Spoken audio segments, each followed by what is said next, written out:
Amém, amém, Senhor Jesus. Muito bom, louvado seja o Senhor. Todas as irmãs que deveriam estar aqui estão aqui.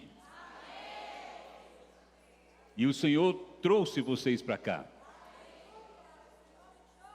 E trouxe gente de muito longe. Trouxe gente de muito longe. E se vocês vieram de longe, e as que estão aqui também, perto de nós, não tem uma nesse salão que não tenha pago o preço para estar aqui. E o Senhor reconhece exatamente tudo que foi feito.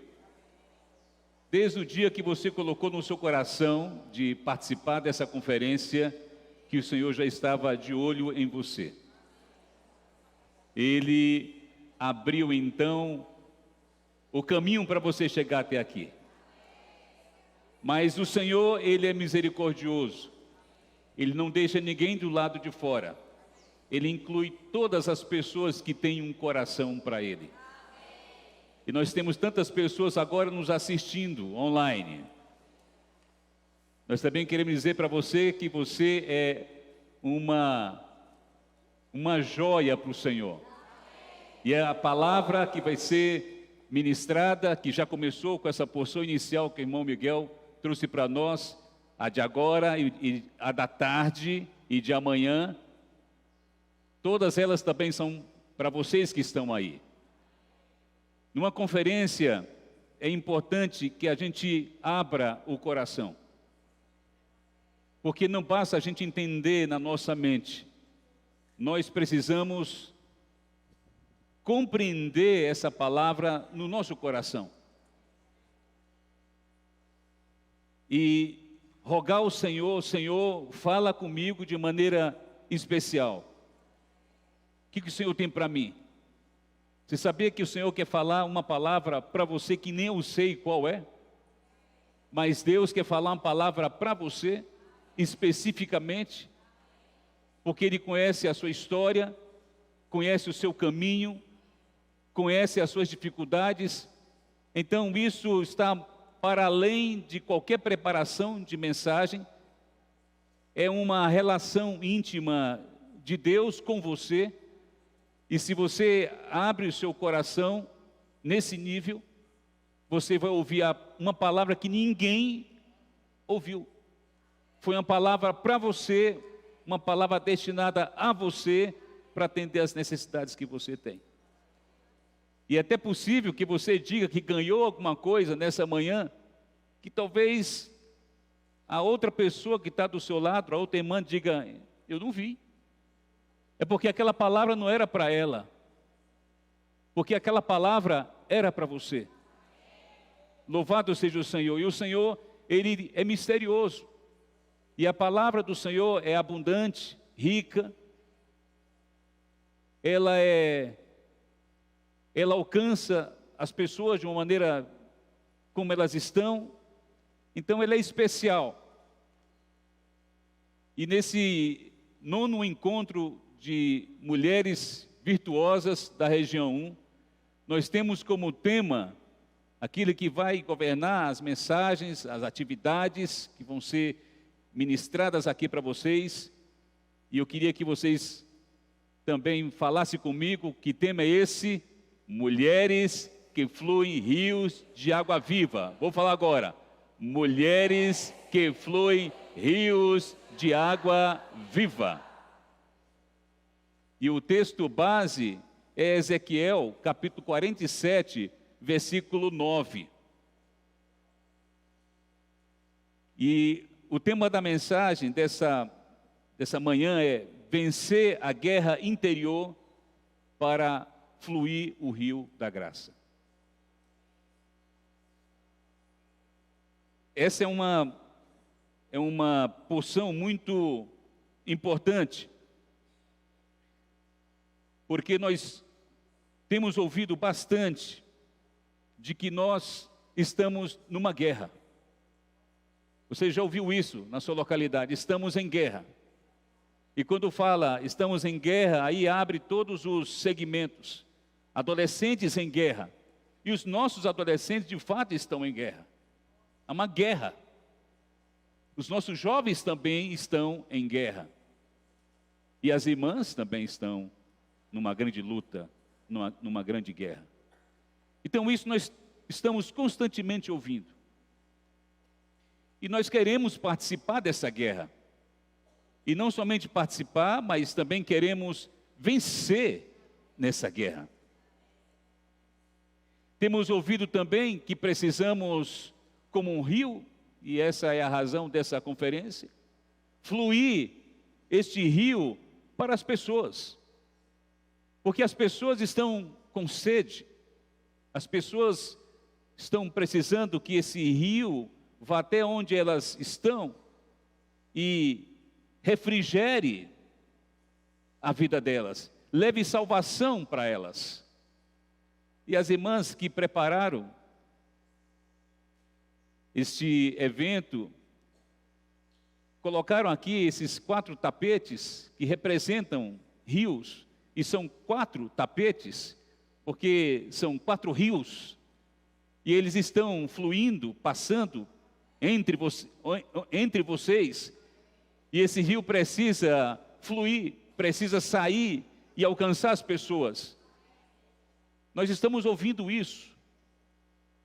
Estamos ouvindo de que nós precisamos pregar o Evangelho, orar pelas pessoas. Então essas coisas todas devem nos impressionar e certamente mexe com cada uma de vocês. Mas nós queremos a realidade disso tudo. Há uma guerra lá fora, mas há uma guerra no interior de vocês também. Há um rio que precisa fluir para alcançar as pessoas, mas há um rio que vocês também precisam beber antes. Há um evangelho que precisa ser pregado. Mas esse evangelho precisa, inicialmente, fazer um rebuliço na nossa vida. O evangelho precisa nos alcançar primeiro. Então nós estamos numa guerra. Conversando agora há pouco com o irmão Miguel, ele falou que a verdade da Bíblia sempre corre em paralelo. Sempre tem um lado exterior e um lado interior. Existe uma verdade objetiva e uma verdade subjetiva. A verdade objetiva é que existe uma guerra. A verdade subjetiva é que ela também acontece dentro de nós. A verdade objetiva é que as pessoas estão com sede. Mas a verdade subjetiva é que nós também podemos estar com sede. A verdade objetiva é que o evangelho precisa ser pregado. Mas, de maneira subjetiva, o evangelho precisa falar primeiramente conosco. Porque se nada disso acontecer interiormente, como é que pode acontecer alguma coisa exteriormente? Então, nessa manhã, nós queremos trazer uma palavra para as irmãs. Alinhar todas as irmãs ao que está sendo falado hoje. E ao mesmo tempo, trazer uma palavra que leve as irmãs para essa realidade interior, para essa experiência individual com Deus, com essa experiência de participar de uma guerra e vencer essa guerra primeiramente dentro do interior de vocês. E que o evangelho que nós vamos pregar foi primeiramente pregado para nós. E o suprimento que o rio da água da vida gera na vida das pessoas, gerou primeiramente em nós.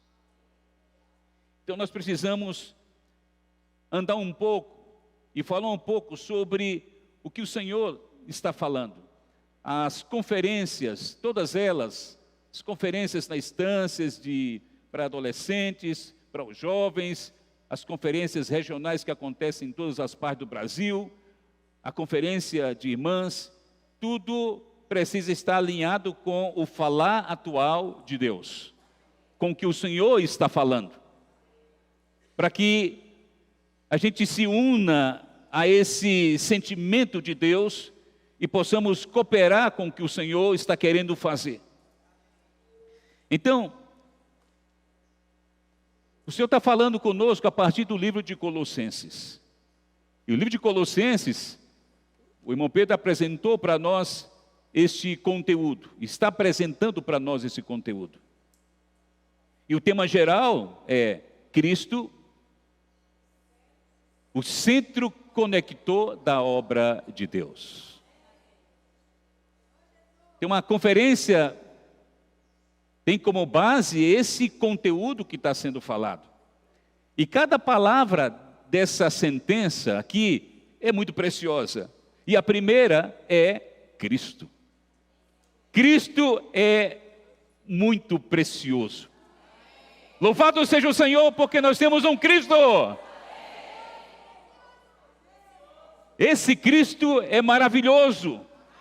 Ele é descrito no livro de Colossenses como em nenhuma outra parte da Bíblia ele é descrito. E nós estamos estudando isso, experimentando isso, desfrutando isso. Mas também ele é o centro. Ele é o centro que une todas as coisas. Nós só estamos aqui porque temos um Cristo que é o centro. Ele une as pontas. Ele une você com outra irmã. Ele une Deus com os homens. E une o homem com Deus. Ele é o centro. Primeira coisa que nós precisamos é ganhar uma realidade espiritual para que a nossa atividade exterior possa ter sentido. E esse ponto aqui é muito rico. Cristo, o centro conector da obra de Deus. Você já pensou nisso aqui? Há uma obra. Deus tem uma obra.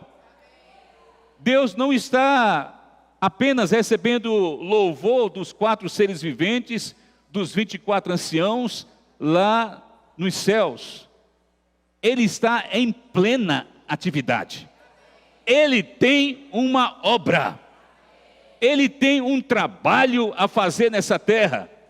E aqui é onde nós entramos. Nós queremos conhecer que trabalho é esse, que obra é essa, como eu posso participar. Gênesis capítulo 1 fala muito sobre a criação. Fala nesse capítulo 1, no princípio criou Deus os céus e a terra, e aqui mostra que Ele criou todas as coisas. E cada vez que Ele falava, algo acontecia, porque a palavra do nosso Deus é uma palavra poderosa. Se o Senhor tiver a chance de falar na nossa vida, algo vai acontecer. Porque a palavra de Deus sempre realiza alguma coisa. Por isso nós temos que ouvir Deus falando. E depois que nós ouvimos, nós precisamos crer na palavra que Ele está falando.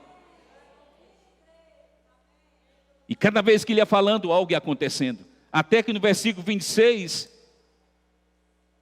o Deus triuno se junta e forma o homem. Cria o homem. Agora vamos dar uma olhadinha em Apocalipse capítulo 4, versículo 11. Capítulo 4, versículo 11, fala sobre o propósito da criação. 4:11. Tu és digno. Vamos ler. Tu és digno, Senhor, Deus nosso, de receber a glória, a honra e o poder, porque todas as coisas tu criastes, sim, por causa da tua vontade, vieram a existir e foram criadas. Um ministério de irmãs completo, um ministério de irmã positivo, ativo, e como instrumento nas mãos de Deus, precisa saber de antemão que todas as coisas que foram criadas, a criação do homem, tem um propósito, tem uma vontade de Deus por trás. Deus tem uma vontade. E a melhor coisa que um homem, um ser humano pode fazer é perguntar: Senhor, qual é a tua vontade? Porque eu quero me unir à tua vontade. Quem quer se unir à vontade do Senhor, diz uma amém forte aqui. Deus tem uma vontade. E Ele quer comunicar essa vontade dEle para nós. Mateus capítulo 16 diz o que Deus quer. Mateus 16,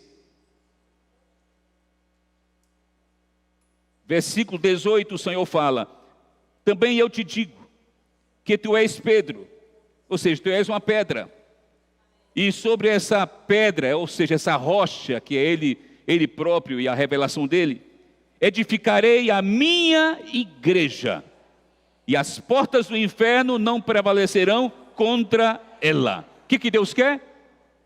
Ele quer a igreja. Quando nós começamos a estudar o livro de Colossenses, o irmão Pedro ele trouxe uma palavra poética para falar da vontade de Deus, que é obter a igreja. Ele falou sobre Deus está produzindo um tecido de amor. Eu comecei a considerar essa palavra e ver essa grande ilustração. O que Deus quer, e por isso Ele criou tudo, é a igreja. E o livro de Efésios, só o livro de Efésios traz ali muitas descrições a respeito da igreja. São 9 descrições a respeito da igreja no livro de Efésios. Mas poeticamente falando, o que Deus está produzindo é um tecido. E esse tecido, ele é composto de linhas que são a urdidura, linhas que descem, são linhas verticais, e a trama, as linhas horizontais. Quando você tem as linhas que descem e que se unem com as linhas que estão na horizontal, você tem um tecido. O que Deus está produzindo, o que Deus está gerando, é a união dEle mesmo conosco. E aumentando a relação de cada pessoa com a outra. E no final você tem um tecido, o tecido de amor. Ele está se dispensando a cada um de nós, todos os dias. Desde quando Ele criou esse mundo, desde quando Ele criou o homem, que Ele está trabalhando para formar esse tecido. Eu fiquei muito tocado com isso, porque, claro, de maneira muito assim visível, nós temos a igreja, o que Deus quer, mas de uma maneira poética, isso tudo, o retrato disso, a ilustração disso, é um tecido de amor. Deus se dispensa como amor para nós. E esse amor, ele é esparramado, espalhado e comunicado entre as pessoas. E isso é esse tecido. É o que Deus está fazendo. Toda a nossa cooperação, tudo que o Senhor está fazendo na nossa vida, todas as experiências pelas quais cada uma de vocês passa, visa a formação desse tecido. A igreja, ela é edificada pelo amor de Deus. É o amor que edifica. Então nós precisamos de muita comunhão com Deus, para Ele se dispensar como amor para cada um de nós. E quando Ele se dispensa como amor para cada um de nós, o amor então ele é comunicado para todas as pessoas que estão à nossa volta. Isso que Deus está fazendo. Então esse ministério de mulheres precisa captar e se envolver nesse grande empreendimento. Bem, o Senhor Ele criou os céus e a terra, e falamos sobre a criação muito ligeira do homem, lá em Gênesis 1:26. Mas eu quero detalhar a forma como Deus criou o homem. Capítulo 2, versículo 7. É um versículo muito importante. 2:7.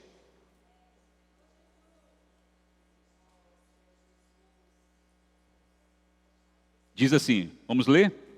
Então formou o Senhor Deus ao homem do pó da terra, e lhe soprou nas narinas o fôlego de vida, e o homem passou a ser alma vivente.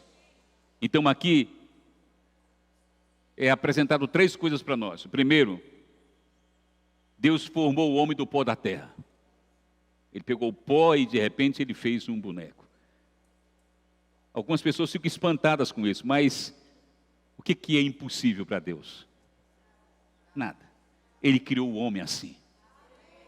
Ele olhou para o homem, ele ficou olhando. Falta alguma coisa ainda.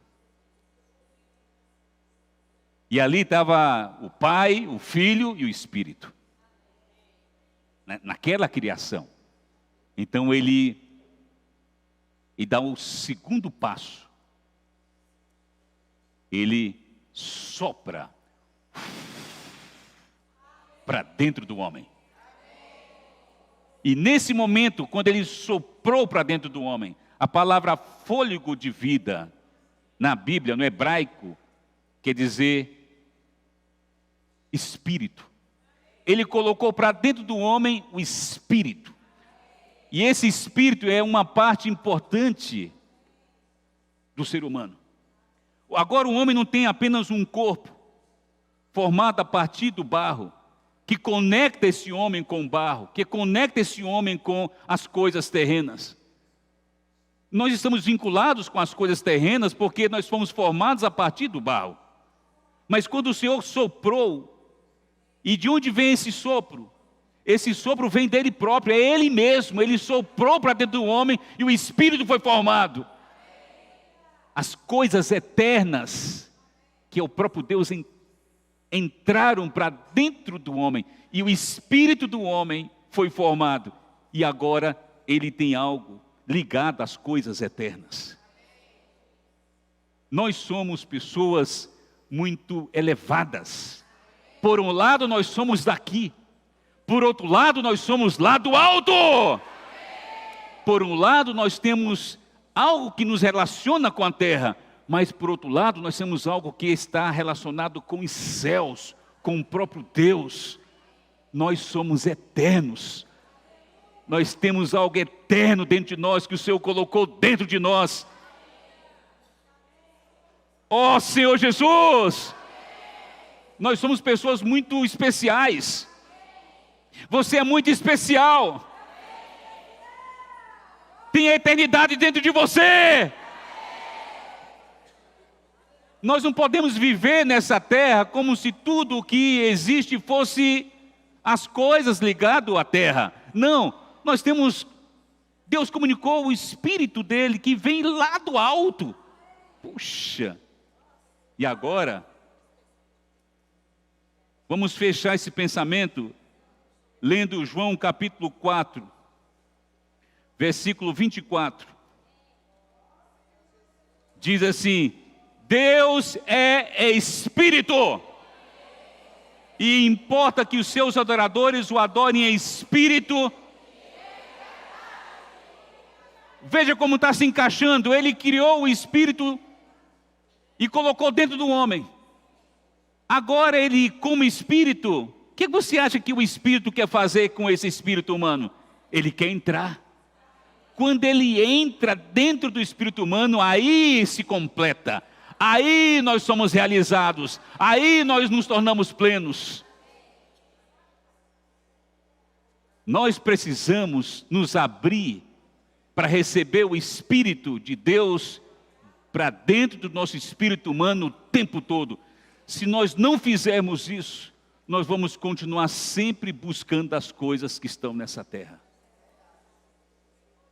O que faz você ter esses lapsos de arrebatamento, de querer ser arrebatado, de se encontrar com o Senhor, de ler a palavra, de conhecer o plano de Deus, essas coisas todas você só pensa porque tem algo celestial dentro de você que te puxa para as coisas que são eternas.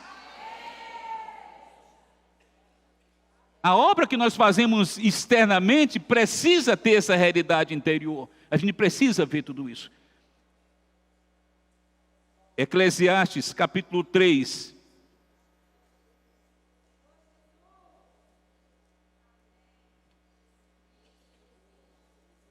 Eclesiastes capítulo 3. Versículo 11. Tudo fez Deus formoso no seu devido tempo. Aí, olha aí. Também pôs a eternidade no coração do homem. Parece que não existe esse versículo. Ele é tão distinto, ele é tão incomum, que você, puxa, é isso mesmo que está escrito? Deus pôs a eternidade dentro de você. Por isso que nada da terra consegue satisfazer. Marido é bom? Não tenha medo não. Eu nunca vi tanto silêncio com uma pergunta dessa. Cara, marido é bom? Começaram a olhar uma para as outras. É bom, diga é bom. Fala, é bom sim. Marido é bom, ficaram olhando, não, pode falar, é bom. É bom demais, o próprio Deus falou, é bom. Não é bom que você fique só. É bom. Agora ele precisa tocar no Espírito para ser melhor. Mas o que você precisa não é de um marido. Você precisa de Deus. Tem gente que passa a vida toda para conseguir um carro, para conseguir uma casa, para conseguir um grande emprego e um grande salário. No dia que você tocar nisso, você vai descobrir que isso ainda não consegue te satisfazer e nem te preencher. Porque nós fomos criados por Deus com espírito humano para receber somente as coisas eternas. E somente elas conseguem nos preencher. Só elas. Isso dá uma base para você pregar o Evangelho. Porque as pessoas que dizem que não têm tempo, elas não dizem que não têm tempo porque elas estão buscando as coisas dessa terra, mas que não preenche. E você está lá para dizer, eu tenho algo para você, eu posso te falar algo, eu posso falar das coisas que são eternas, das coisas que de fato estão fazendo você se levantar pela manhã e dormir sua noite. Você está buscando as coisas eternas sem saber. Então esse pensamento, ele é muito importante. Você acha que o inimigo, ao olhar para essa obra, em que Deus, Ele próprio diz acerca dela, capítulo 1, versículo 31, de Gênesis. Tudo bem, somos eternos, temos a mente de Cristo, mas tem que dizer ainda a referência, né? Gênesis capítulo 1, versículo 31. A irmã que está feliz assim, dizendo, eu estou feliz.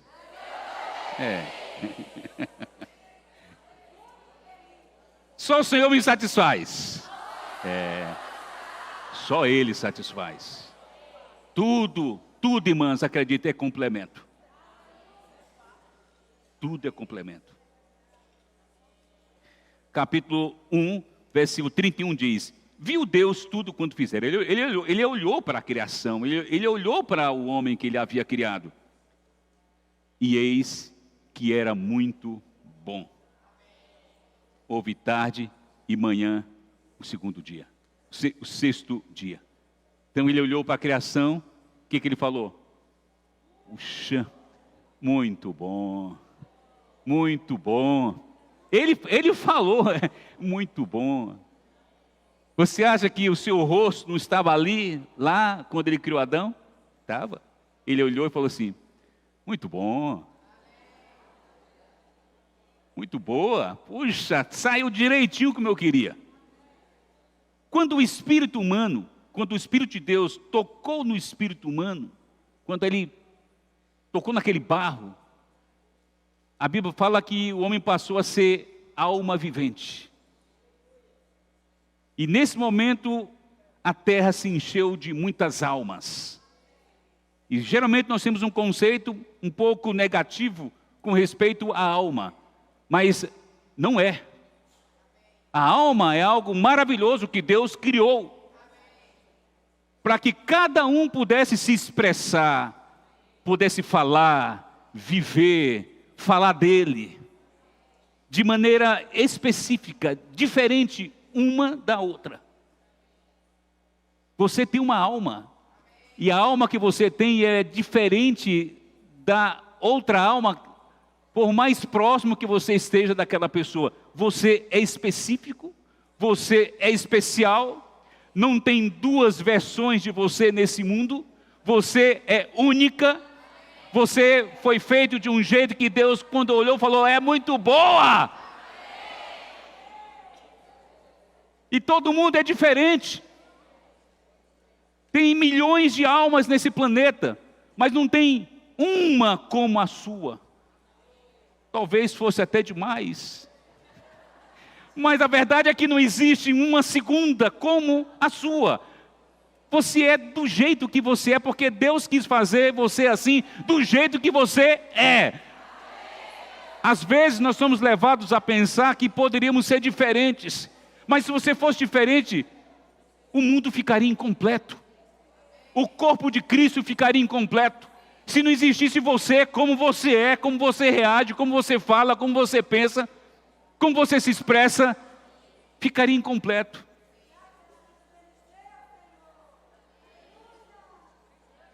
É uma alma que gostou, né?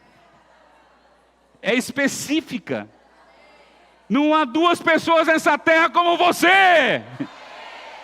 E Deus falou o que para ela? Muito bom. Sabe o que você é? Você é o muito bom de Deus. Você é o muito bom de Deus.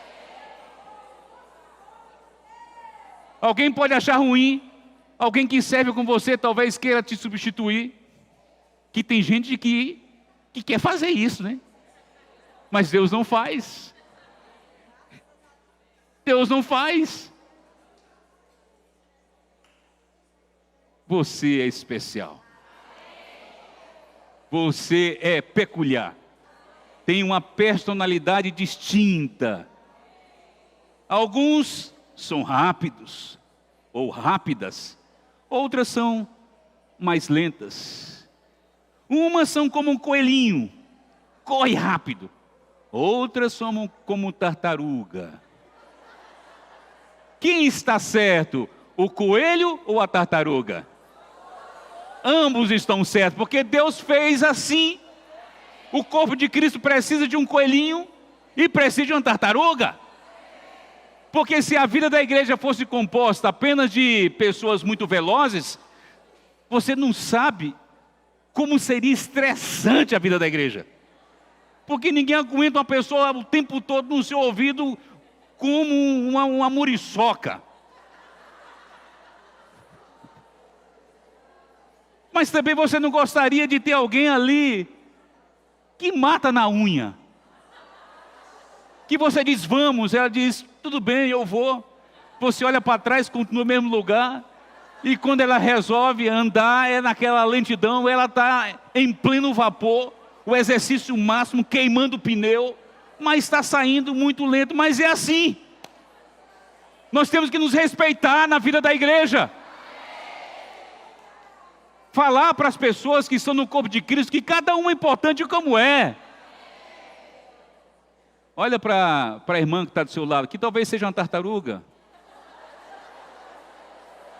Ou olhe para a pessoa que está do seu lado, que talvez seja um coelhinho.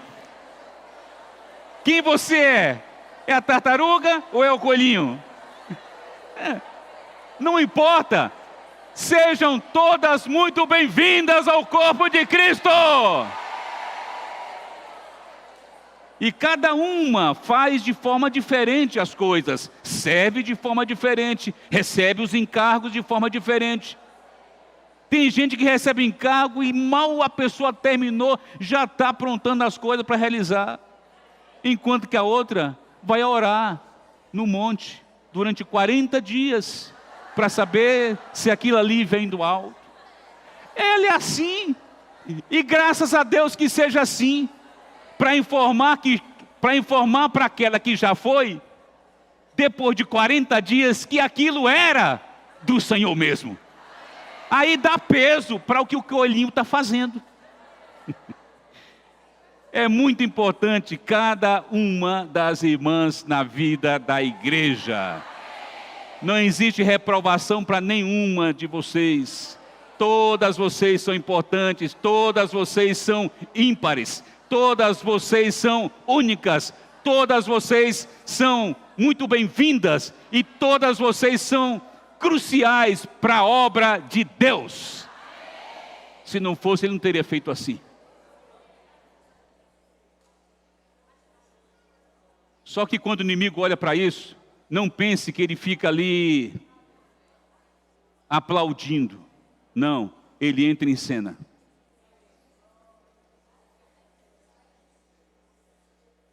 Gênesis capítulo 3 é o capítulo que responde por que o homem, por que a mulher, por que ambos se tornaram o que se tornou. Por que o mundo é o mundo como ele está? Por causa de Gênesis capítulo 3. Aqui apresenta a queda do homem. O inimigo entrou. Deus tinha dito para Adão e para Eva que eles deveriam comer da árvore da vida. A propósito, nós fomos criados, sabe para quê? No jardim. Tudo bem para plantar, cuidar do jardim, fazer a obra de Deus ali no jardim. Mas o Senhor colocou algo mais importante, que era deles terem experiência de comerem da árvore da vida. Nós fomos criados para comer da árvore da vida. Nós fomos criados para comer Jesus, beber Jesus, desfrutar do Senhor Jesus. O inimigo, quando ele viu aquilo ali, aquela obra maravilhosa, ele entrou em cena. Você nunca vai ter sossego. Até que o Senhor volte, você não vai ter sossego. Porque o inimigo ele vai querer entrar na sua história, para atrapalhar a sua vida, para mexer com seus conceitos. Você tem que ser uma soldada de Cristo, pronta e alerta com respeito a essa realidade espiritual. Não tem vida fácil para ninguém, não tem vida da igreja fácil para ninguém, não tem casamento fácil para ninguém, não tem criação de filhos fácil para ninguém. O tempo todo tem coisas externas querendo acontecer para prejudicar você. Então Gênesis capítulo 3 mostra, mais a serpente mais sagaz que todos os animais selváticos que o Senhor Deus tinha feito, disse à mulher, e é assim que Deus disse, não comereis de toda a árvore do jardim? Ela entrou no jogo. Ela entrou. Respondeu-lhe a mulher. Ela não sabia com quem ela estava lidando. Havia alguém sagaz ali, que era a serpente. Respondeu-lhe a mulher, do fruto das árvores do jardim podemos comer. Mas o fruto da árvore que está no meio do jardim, disse Deus, dele não comereis, nem tocareis nele, para que não morrais. Então a serpente disse à mulher, é certo que você não vai morrer. E a mulher ficou ali, e tem algo, vou te falar mais algo. Se você comer desse fruto, você vai ser como Deus. Você vai ter discernimento entre o bem e o mal. E Ele não quer que você saiba disso. Ele quer que você fique na dependência dEle para sempre. Nós fomos criados para depender de Deus. O certo, o errado, quem diz é Deus. Mas o inimigo nos faz lembrar de que nós temos uma capacidade para decidir a nossa própria vida. De que nós podemos viver nossa vida e respondendo aos muitos estímulos que chegam até nós, sem Deus. E aí foi o grande problema. Aqui foi a grande queda do homem e da mulher. E essa palavra sagacidade, que quer dizer esperto, inteligente, foi o que a serpente fez. Ela enganou o homem, ela foi esperta e levou o homem a querer ter uma vida, a ousar ter uma vida sem Deus. Então nós que estamos pregando o evangelho, que estamos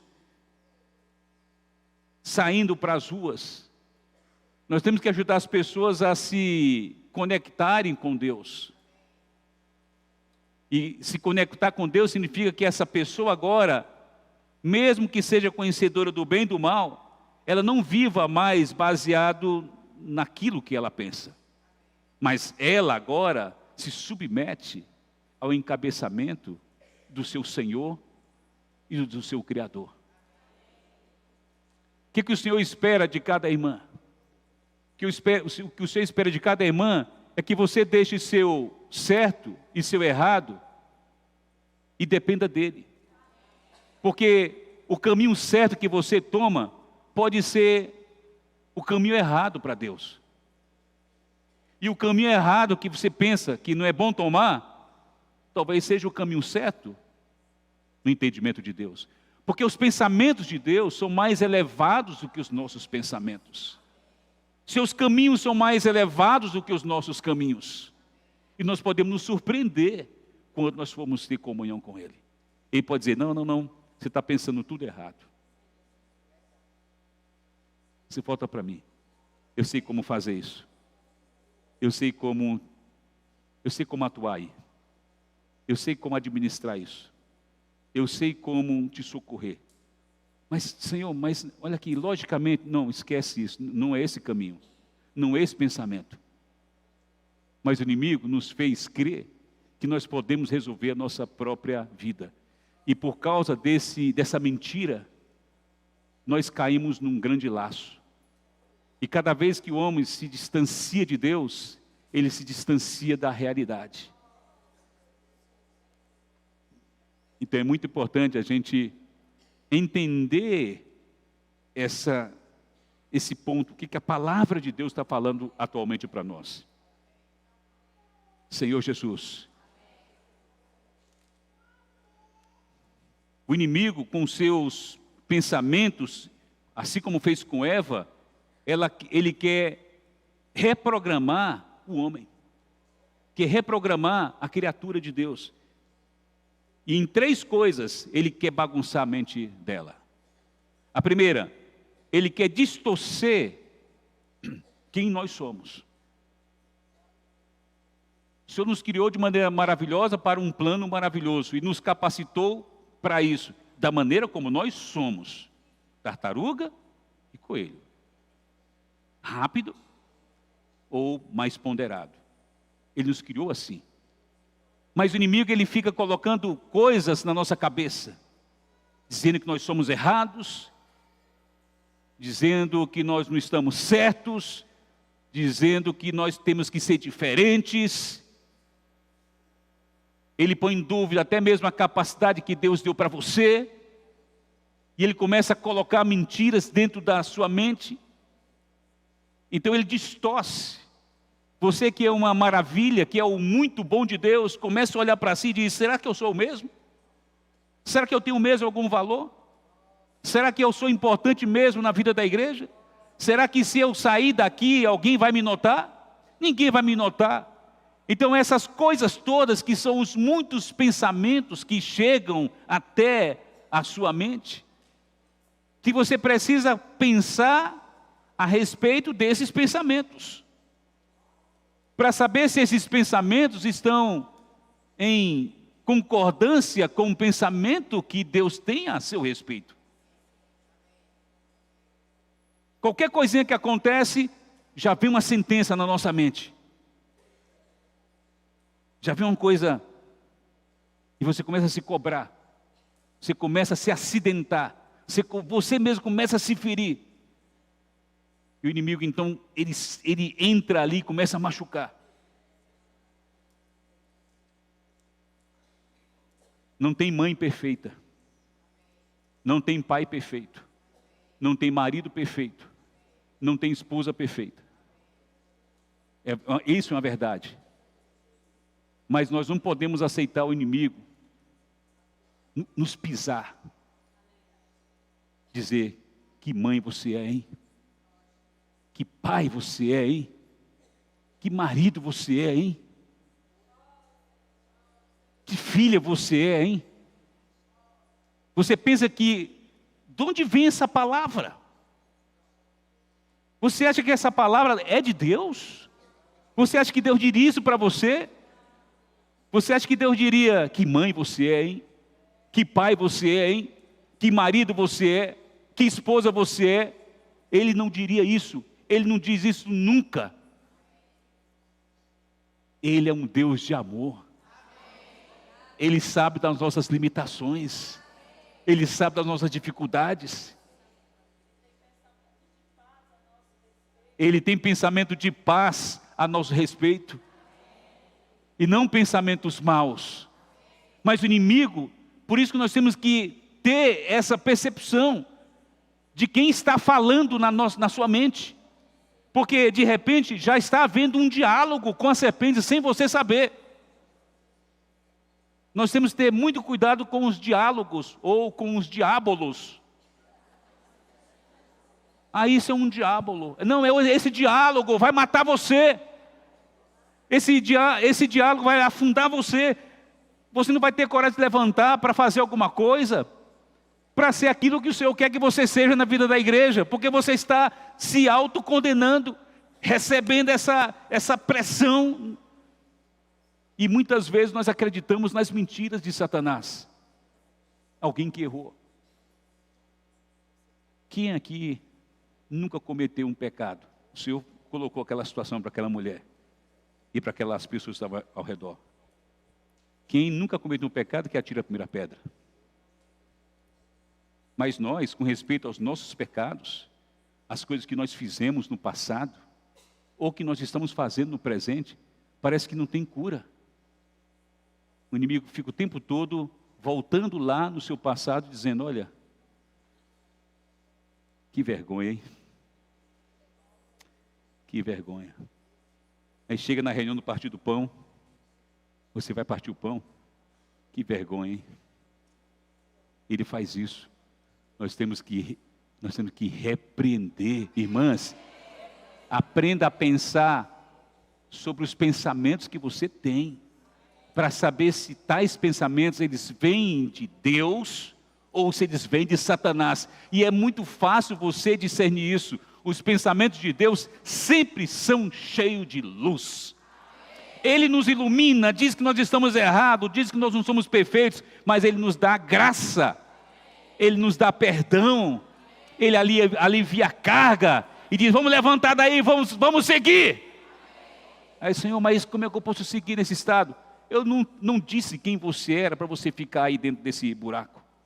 Eu disse quem você era para você se arrepender, aplicar o sangue de Cristo, que perdoa todos os pecados, e seguir junto comigo. Vem, sai daí. O Senhor quer nos libertar, irmãs. Senhor Jesus, então vencer essa batalha interior. Todo mundo posicionado para cantar? Mas cadê o negocinho que disseram que iam colocar aqui? Aonde? Não, aonde? Eu estou procurando. Não, aqui está só uma imagem. Não, nadinha. Eu penso que só tem 10 minutos. É. Não, mas não tem aqui não, cara. Mas tudo bem, tudo bem. Ah, porque já acabou.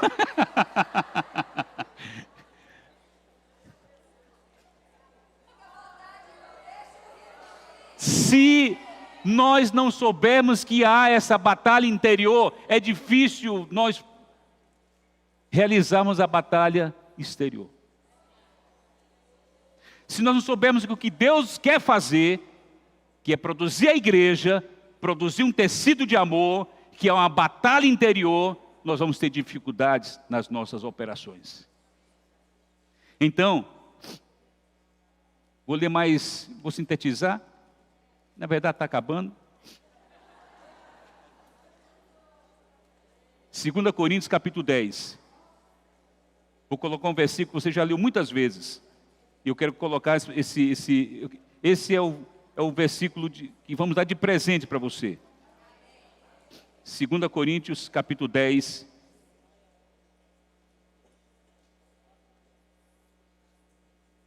Versículo 4. Porque as armas da nossa milícia é luta, é batalha, não são carnais, e sim poderosas em Deus, para destruir fortalezas, anulando nós sofismas, e toda altivez que se levante contra o conhecimento de Deus, e levando cativo todo pensamento à obediência de Cristo. Olha que versículo. Há uma fortaleza, o pensamento que o inimigo coloca e que nós passamos a crer e cultivamos durante nossa vida, se torna a sua fortaleza. É a fortaleza dele dentro de você. Se ele quer puxar você para baixo, ele só diz, olha, opa, olha aqui. Aí você não fica paralisado. O que é? Você já esqueceu quem você é? Você já esqueceu o que você fez? Ele paralisa você. É uma fortaleza dele dentro da mente. E nós não entendemos isso. Mas a Bíblia diz que há uma maneira de você atuar aqui. Esse pensamento que não tem nada a ver com Deus, não tem nada a ver com Cristo, que está solto, independente, matando você. Você pode pegar esse pensamento que é um sofisma, que parece uma verdade, mas não é uma verdade.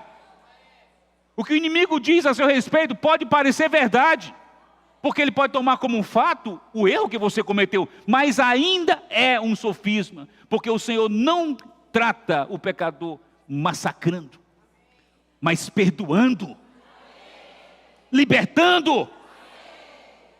Aí você pega esse pensamento e você descobre com sofisma. Irmãs, olha aqui essa palavra.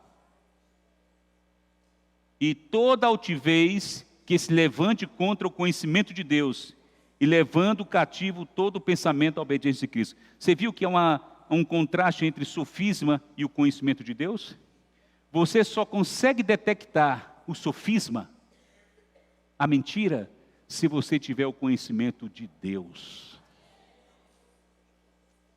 Quando você tem o conhecimento de Deus, que se dá pela leitura da palavra de Deus, na hora que chega o sofisma, você diz, opa, isso não tem nada a ver. O que a Bíblia diz a meu respeito não tem nada a ver com esse pensamento. Você está vendo? Quando você começa a olhar para isso, você tem uma libertação. Você começa a enxergar as coisas como você nunca viu. Você aumenta seu discernimento espiritual. Então essa guerra interior tem que ser vencida em primeiro lugar. Uma vez se libertando disso, aí você se torna um canal para fluir vida. Aí você agora não somente flui como um canal, mas você pode ajudar as pessoas que estão passando por essa situação. Aí a sua pregação do evangelho fica clara. Aí tudo que acontece na vida da igreja você valoriza, você apoia. Você não tem problema com alimento diário, não tem problema com imersão, não tem problema com grito de guerra, porque as mentiras de Satanás que entraram na nossa mente podem falar que isso não tem nada a ver, e tudo isso tem a ver com Deus. Louvado seja o Senhor! Diga assim: Senhor, me liberta. Eu quero fluir. Louvado seja o Senhor. Amém.